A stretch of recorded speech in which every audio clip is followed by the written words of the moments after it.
Hello, beautiful people. Today is 22nd of September. My name is Sahil and welcome to the newspaper analysis. Now, guys, first of all, let's have a look on today's GS folder.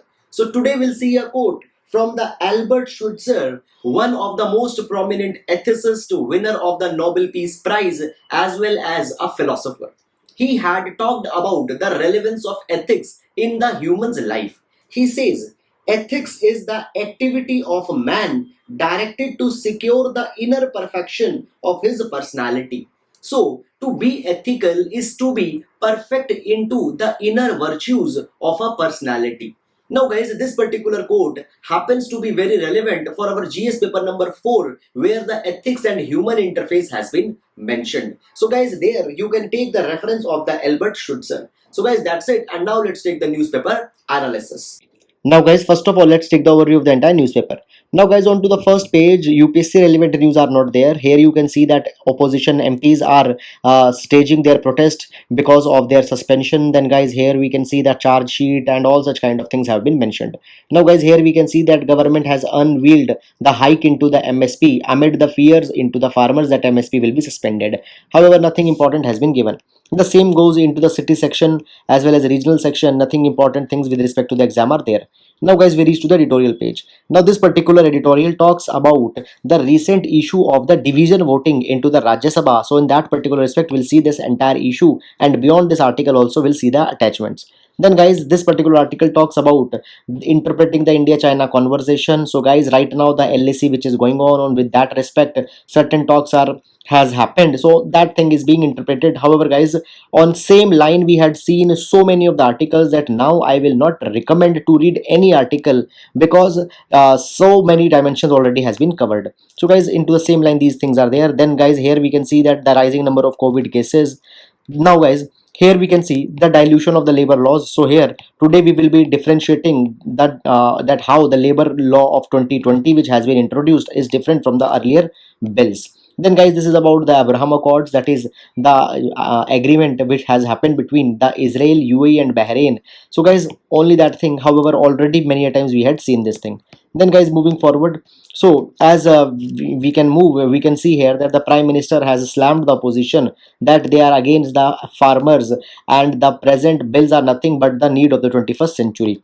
Then, guys, the same protest is going on. So, moving forward, guys, here we can see that India and China had begun the 6th round of talks, but no need to go into the details. Then, guys, the showcase page not important for our exam. Now, onto the world page, we can see here that the world faces a surplus of multilateral challenge. So, we'll see this thing. Then, guys, picking up of the Supreme Court nominee into the US, we'll see the implications. Then, guys, the virtual summit is coming on. We'll see that thing. Then, guys, onto the business page, here we can see that the Raghuram Rajan has given certain reforms with respect to the banking sector. So, we'll see the issue.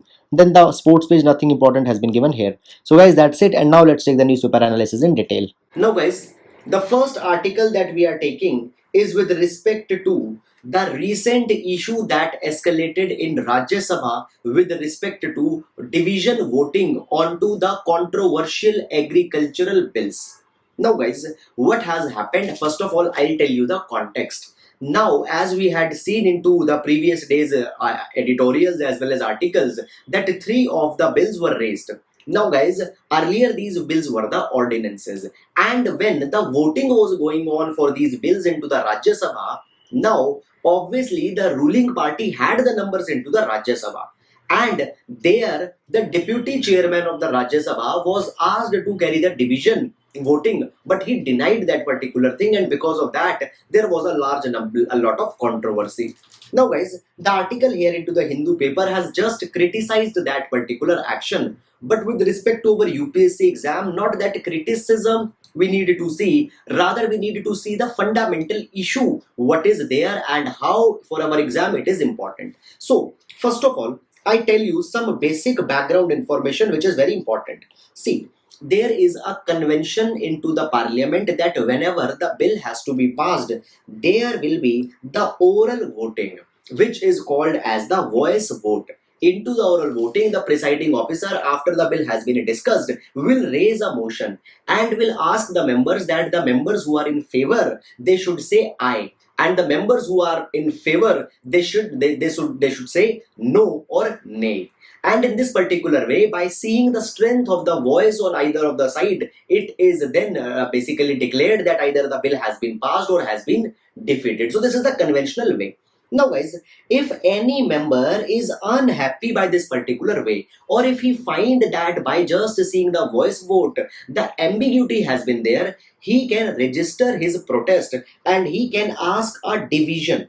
Now what is a division? Division means that into a formal way we will see that how the house is properly divided on the favor as well as on to the opposition. Now, into the rules of the procedure, the division rules have been mentioned. Now, guys, as this particular matter is of Rajya Sabha, so under the Rajya Sabha's rule of procedure, rule number 253 and rule number 254, it has been said that whenever a member is not happy with respect to the voice vote, he can ask for the division vote. And even if one member asks, such thing has to be allowed. Now, guys, how the voting happens into the division. So, after the division request has been given, the presiding officer will ask that the lobbies of the house should be cleared.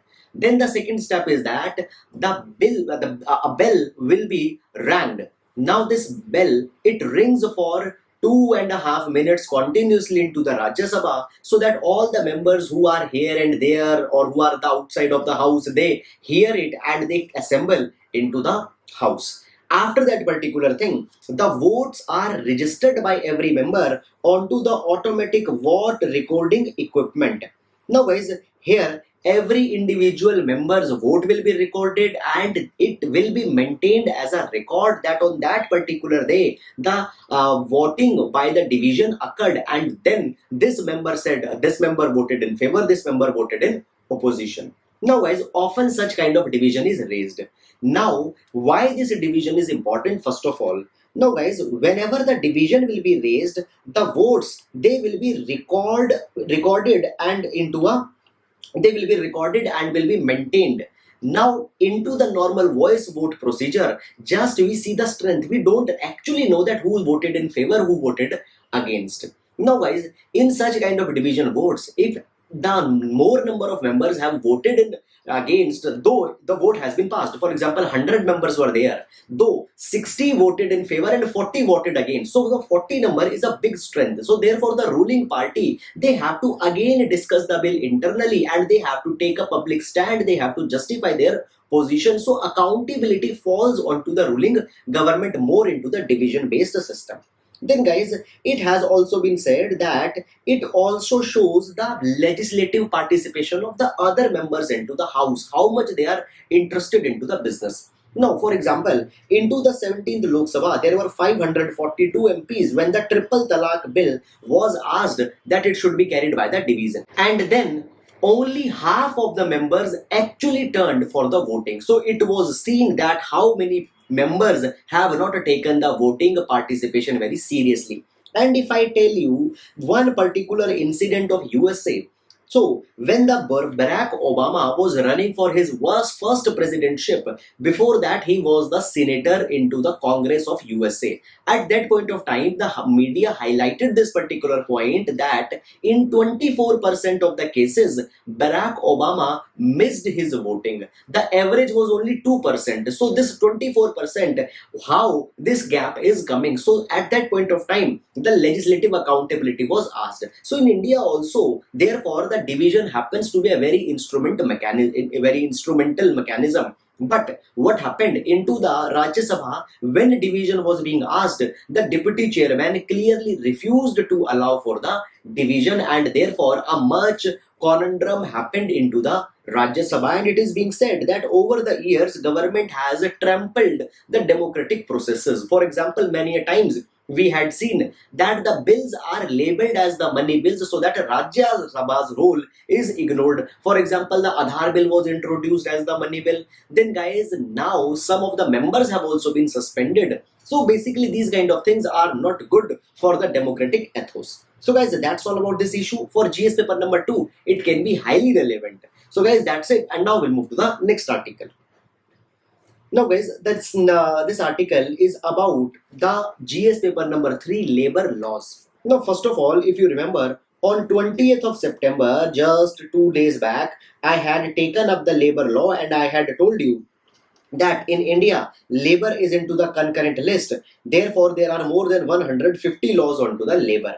And now government aims to reform all this mechanism, and therefore the four labor code have been introduced. Out of these four, one has already been passed last year, and now the three code bills have been introduced. Guys, their 2019 version has been rolled back, and now the new version has been rolled. So all these things we had already seen.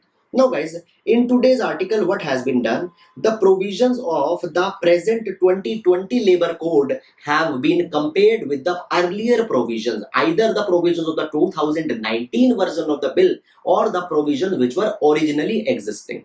Now, what are the comparison of the provisions? We'll see, and by this particular way, we will get a kind of a spectrum of the provisions that are coming into this new bill.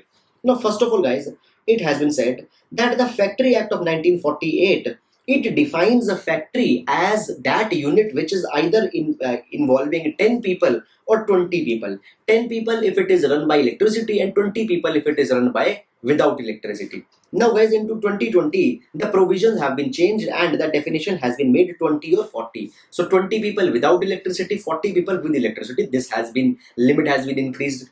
After that, Industrial Dispute Act of 1947, it has been said, provides that if any industry wants to remove or wants to retrench the workers, it has to take the government approval.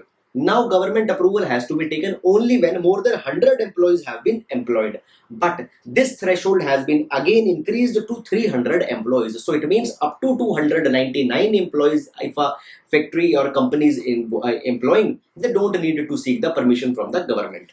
Then, guys, the next is that according to Industrial Employment Standing Order Act of 1946, the formal basically the formal term of employment is to be told to all the members that what are their benefits, what are their responsibilities, what are their duties. Such formal terms have to be told. But then again, only the industries employing 100 plus workers, they have to issue that thing. But now, guys, here it has been said that now such formal terms have to be told if you are employing 300 or more members. So again, the threshold has been increased here.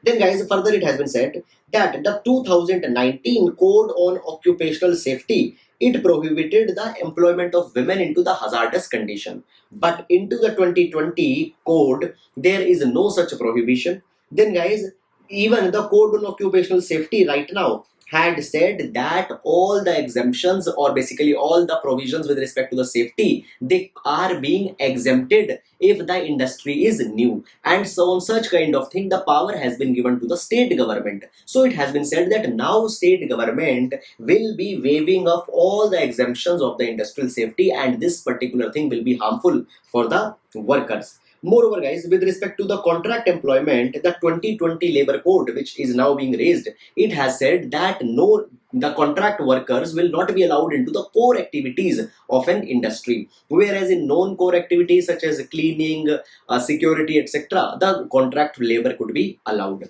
So, guys, this is a kind of a comparison of the 2019 and 2020 bill. Now, guys, just for the reference, three codes are there. That is the Industrial Relation Code, Occupational Safety, Health and Working Condition Code, and the Code on Social Security. These three are being debated right now. Now, guys, it has been said that so much of exemptions have been provided just for the sake of bringing the economic efficiency. But it has been said that such kind of thing is not needed right now, because it is not the case just that the deregulation economic system is the best economic system to invite more FDI and all such kind of things. Government needs to careful for the interest of the communities, for the labor also. So, guys, just that thing has been provided here, and I'll recommend that after seeing this, please don't read anything onto the labor code, bill, etc., because only these things will be coming over and over again. So, friends, that's all about this particular article, and now we'll move to the next article. Now, guys, this particular article provides a kind of address which was given by the United Nations Secretary General. Now, some 2-3 points are here which can be important for our exam. We can utilize them. Now, first of all, guys, this particular year is the 75th session of the United Nations Convention, because in 1945 only the organization was established. Moreover, guys, this also happens to be the 75th anniversary of the World War II when it formally got ended. So, guys, therefore, this year's commemorative address was very much important. Commemorative address is given when some important year or when some important session is to be taken. Now, guys, here the United Nations Secretary General had said that right now we are seeing a surplus of multilateral challenges onto the health, economy, environment, etc. But the answers or the multilateral institutions, either they don't exist or they have not been able to respond to all such kind of challenges. So such thing has been provided here. Now, guys, as I am talking about the commemorative address at this 75th anniversary, there were earlier controversies also onto this address which was made. What were the controversies? See, earlier the India and the Five Eyes. Now, what are the Five Eyes? The Five Eyes, it is a group of 5 countries, that is the UK, Australia, New Zealand, US, and Canada. These Five Eye country are a kind of a intelligence alliance which was formed during the time of the World War II, and throughout the Cold War these countries helped each other with respect to the intelligence sharing. Now, guys, this particular group was obviously made against the Russia, that is the USSR of that time. Now, guys, it was being, now what was the problem with to the India and these Five Eyes country? It was said that this 75th address, it contains certain references from the Chinese Communist Party preamble. Is it clear? And therefore, it was said that such kind of references should be dropped. Therefore, the wording of the 75th address which has been given, it was under the controversy. So, guys, for that particular thing, these Five Eyes and this particular issue you should know. So that's it. And now we'll move to the next article. Now, guys, this particular article, here we can see that it has been said that Trump to pick Supreme Court nominee by Saturday. Now, if you remember, yesterday I have told you the issue that is going on into the USA with respect to the judiciary. I told you that the Supreme Court in US, it has 9 members, fine, and these members, they are ideologically divided in 2 blocks, that is the conservative and the progressive. Fine. Now, the present ruling party, the present ruling party into the US, that is the Republicans. Republicans are always in favor of the conservatives. Fine, and they want that the more conservative judges should be there into the US Supreme Court. Now, guys, if I tell you presently, already the 5 conservative judges are there versus the 4 progressive judges. Now, as the Justice Ruth has died, now these judges just stayed 3 and they are 5. Now, basically, it is being said that if the Republican Party will choose the judge before the election, then obviously they will be choosing that judge who are more into their line of ideology, that is the conservative. And because of this particular thing, there will be the 6 conservative judges and only the 3 progressive judges, and this particular thing will change the power sharing balance into the USA. But guys, and for this particular thing, it was said to the Donald Trump that just to avoid such kind of skewed arrangement into the Supreme Court, you please wait up to the elections, and only after elections such kind of thing should be taken up, because the new government or the new party which will be having their president, it will having more kind of legitimacy. But the Donald Trump had refuted this particular thing, and they had said that by Saturday we will appoint the nominee. The argument given by the Donald Trump is that the elections which is being fought, there would be disputes. And if there could be disputes, and in Supreme Court, if there are the 8 judges, then it increases the probability of a tie, that on both the sides there could be 4 judges if any dispute comes here. So therefore, in order to avoid such kind of thing, it has been said that before the Saturday will appoint the judge. So again, the 9-member basically system can be maintained. So guys, that's all about this particular issue. And now we'll move to the next article. Now, guys, this particular article talks that the virtual summit between the Prime Minister of India as well as Prime Minister of Sri Lanka is going to be held on 26th of September. Now, this is happening into the aftermath of the SARC meet, that is SARC foreign ministers meet, that is also going to be held into this month only. Now, guys, first of all, when this particular virtual meet will happen, we'll see all the issues, all the agreements will be taken, because then only we'll be able to know. Now, guys, first of all, this is the second virtual meet that Indian Prime Minister is taking with his counterpart. The first virtual meet happened when the India made a virtual meet with the Australian Prime Minister, and this is the second time. Now, as that thing happens, what are the present issues between the India and Sri Lanka which could be raised there? Now, guys, the issues remaining meanwhile are: number one, the issue with respect to the loan repayment. Now, $3 billion loan payment is to be done by the Sri Lanka, but right now the times are of crisis. Therefore, Sri Lanka had asked India that you please give us the moratorium of 3 years. We might not be in a condition to pay back. Such request was made. However, India had not finalized this particular request even till now. Not only $3 billion money moratorium they had asked, but they have also asked that $1.1 billion currency swap should also be signed with the Sri Lanka. But India has also not responded on that particular thing. So this is a matter which has not been addressed and might be raised into the meet that will happen. Then, guys, there is other issue, that is the East Container Terminal. Now this East Container Terminal was to be built at the Colombo port by the two countries, that is the India and Japan. But this particular project is being resisted into the Sri Lanka, and even Sri Lanka has not shown a kind of an approval onto this particular project. So India wants to raise this particular matter. Now, guys, this is happening because the people there are against, because they say that we will not allow the foreign presence onto the Sri Lankan soil. But at the same time, China is making heavy investment into the Sri Lanka. Then why a kind of a stepdaughterly behavior is being done with only India and not with the China? Then, guys, the issues with respect to the 13th Constitutional Amendment Act. Now, 13th Constitutional Amendment Act was signed by the Sri Lanka into the aftermath of the civil war that was going on around year 1987. So this 13th Constitutional Amendment Act was passed, where it was said that the Tamil minorities which are living into the Sri Lanka, they will be given the devolution of power.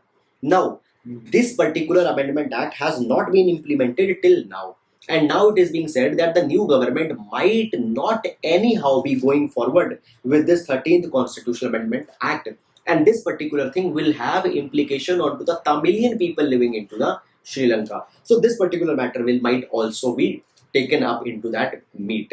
So, guys, these are the present crisis or the present irritants between two countries. You need to keep it in your mind. So, guys, that's all about this particular issue. And now we'll move to the next article.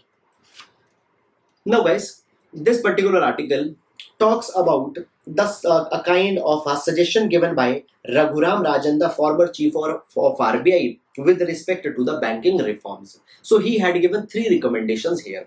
Recommendation number 1, he had said that privatization should be made of certain public sector banks. It has been said that in India right now, banks need efficiency. And we had seen that such efficiency can be given by bringing the private enterprise. It will lead to the corporatization of bank, by which the bank's profitability, bank's efficiency will be enhanced. So therefore, government should urgently identify such banks which could be privatized. Second, guys, he had said that a bad bank needs to be established. Now, what is a bad bank? Guys, bad bank was earlier suggested into the economic survey also. So bad bank is a kind of an institution which will be taking up the non-performing assets from the commercial banks. Clear? They will take the non-performing assets, and in turn the bank will be reimbursed. And this bad bank will try to resolve this non-performing asset. By this particular way, what will happen? The balance sheet of the banks will be cleaned. Clear? Because this bad bank will take all the NPAs, and by having a kind of a dedicated staff, they will only be focusing on to the resolution of those loans. Now, guys, it will also help that the bank should not divert their energies on such kind of things also. So such bad bank needs to be introduced urgently. Then, guys, thirdly, it has been said that the role of the Department of Financial Services needs to be reduced. Now, guys, this is the Department of Financial Services is under the Ministry of Finance. This particular department is interfering too much into the banks' mechanisms, banks' governance. Many a times, the issues such as putting new compliance and all such kind of things is being imposed, but that thing reduces the efficiency. So therefore, their role needs to be introduced. A kind of a more autonomy needs to be given to our financial institutions. So guys, all these suggestions or reforms have been made by the Raghuram Rajan. So guys, just keep it in your mind as a possible suggestion for the banking reforms in our country. If a question comes, we can quote it. So guys, that's all about the important articles today. And now we'll move to the question section. Now friends, please pause the video and try to answer the question. Question number 1 is with respect to the FCRA. Please read the statement and identify the correct code. Question number 2 is with respect to e-governance strengthening into the Panchayati Raj institutions. So please read the statements and identify the right option. Guys, question number 3 is with respect to the National Scheduled Caste Finance and Development Corporation. Please read the statement and identify the incorrect code. Question number 4 is with respect to the Global Financial Stability Report. Please read the options and identify the right one. Now guys, the main question for today. So this question says that the labor reforms in India has always been a controversial issue discussed in the light of newly introduced labor code bill. So guys, with respect to GS paper number 3, it is a 10 marker question. Try to write the provisions, relevant ones which we have already discussed. Moreover, try to also tell how it is a problematic dilemma. So guys, that's it. I hope you are liking our discussion. Thank you so much.